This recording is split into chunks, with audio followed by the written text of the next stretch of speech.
Hi everyone, thanks for joining. In this video I want to show you how to make a very cool and unique present for everyone. Give me a minute to explain you what we want to do and how we do it. So we want to make a cool present, and a present is very good if you can actually use it. Why is that? If I have a look into my house, into the workshop, I remember exactly who gave what kind of tool to me. So if I use the tool, I remember the person and the story behind it. And this is what I want to achieve if I make a present for someone.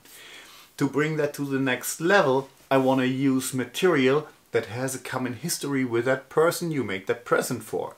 So it can be a piece of cherry wood from the old cherry tree in grandmother's yard, or in my example here, or I found an old piece of a shelf. It is a very bent piece of wood, woodworm eaten, so really not sturdy. But this shelf was once in the family house of my wife's grandparents, and yeah, the house is not a family possession anymore, but it was full of happy childhood memories, and this is something we bring into that present as well, and this is pretty cool.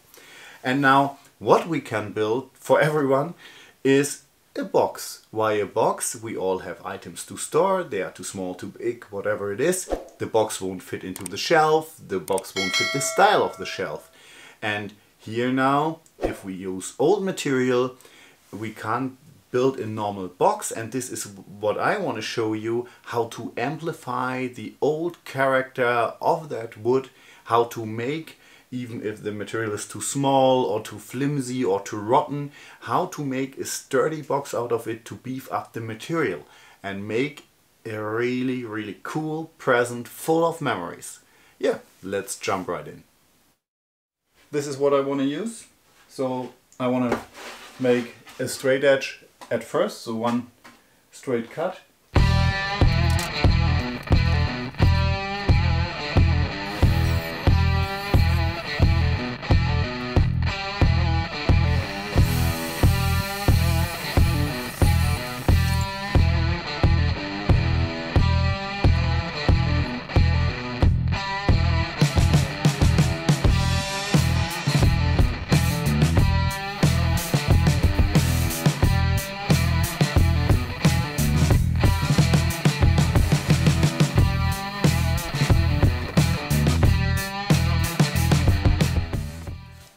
Alright, these are now the pieces I cut to length, and I already marked the pieces where every single piece should go with my little triangles, as you can see here.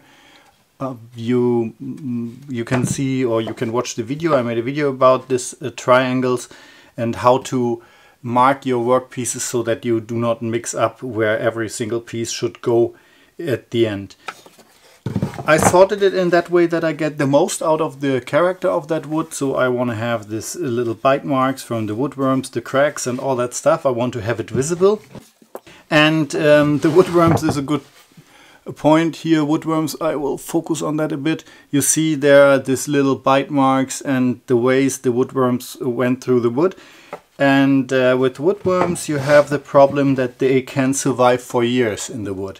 So you can have generations of bugs in the wood, and I want to make sure that there are no woodworms left. So what I do is I bring these pieces for 2 hours with 100 degrees Celsius in the oven, and then there should be no woodworm left in the wood alive.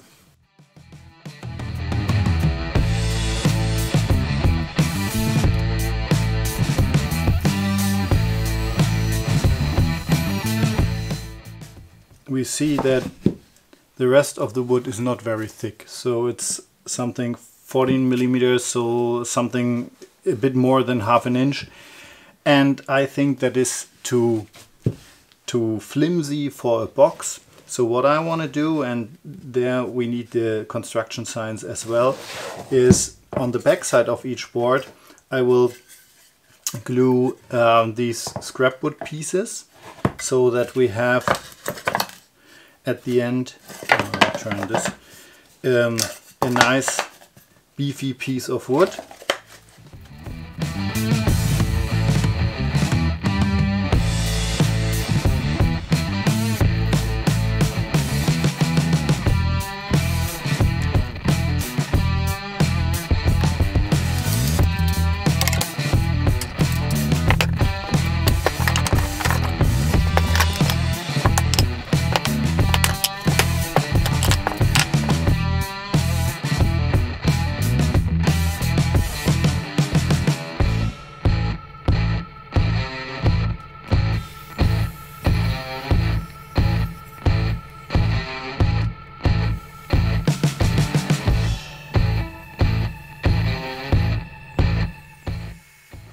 Alright, wood is cut to length, and you see these are the sides.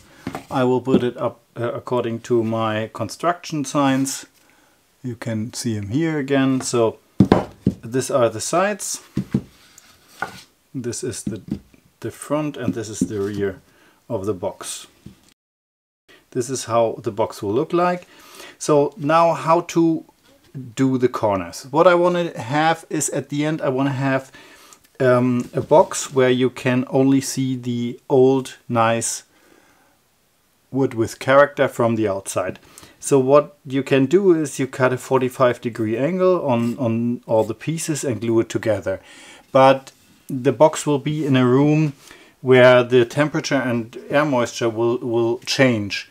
And with this old wood and scrap wood, I really don't know how the moisture and the wood will behave.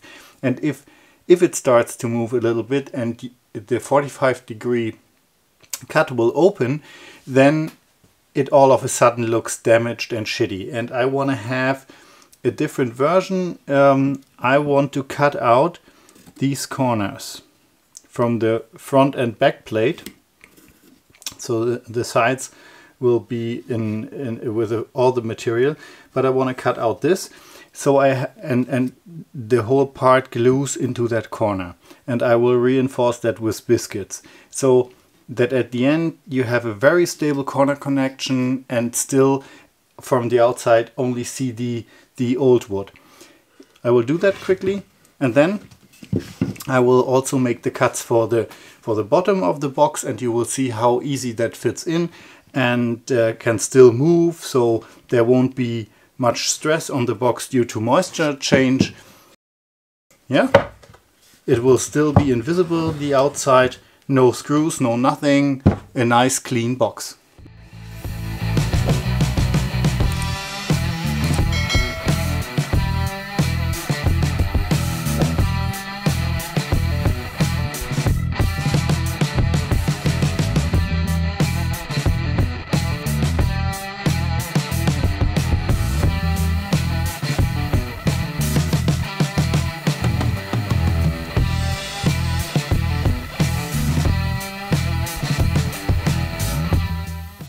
This now is the wood I have for the bottom of the box, and as you can see I made little steps in there so that we have more glue surface.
Okay, here just a quick tip for the question, how much glue is enough glue?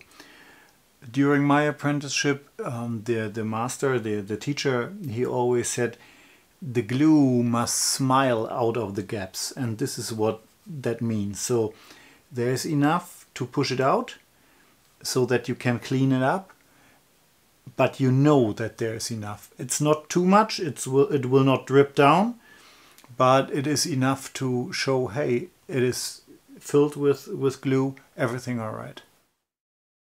The next step after gluing and rounding the edges with a router is now that I want to apply some wood filler for the holes of the woodworms, and I do that with a color with a high contrast. So I take a dark color, fill that up, and yeah, it looks kind of stupid at the beginning, but if you sand that down, it will look really cool.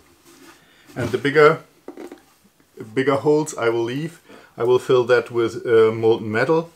So that will be one of the next steps after the normal filler is applied, because this needs drying time, the other ones just cools down. I want to apply the wood filler first and later on the metal.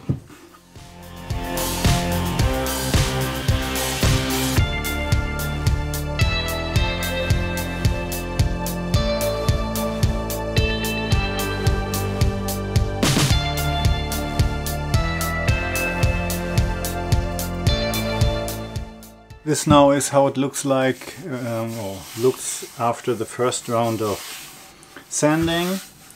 The liquid metal is in here, and there are some gaps in, some little holes left after the sanding. Some appeared. I will apply a second round of filler on the box, and then sand everything so that these dark pieces are also gone. And you have to be careful with very light wood. If you have metal in here, you take this little metal pieces in the wood, so you can sand to it but not over it. Yeah, it's a little bit kind of tricky. You have to find out. It's a little bit of doing a try and error. Alright, this now is how it looks like after 2 times filler and 2 times sanding. And what I want to do now is apply oil. You can use wax as well.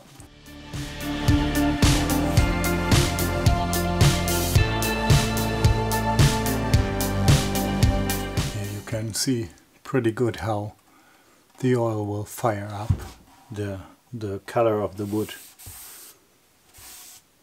That looks fantastic.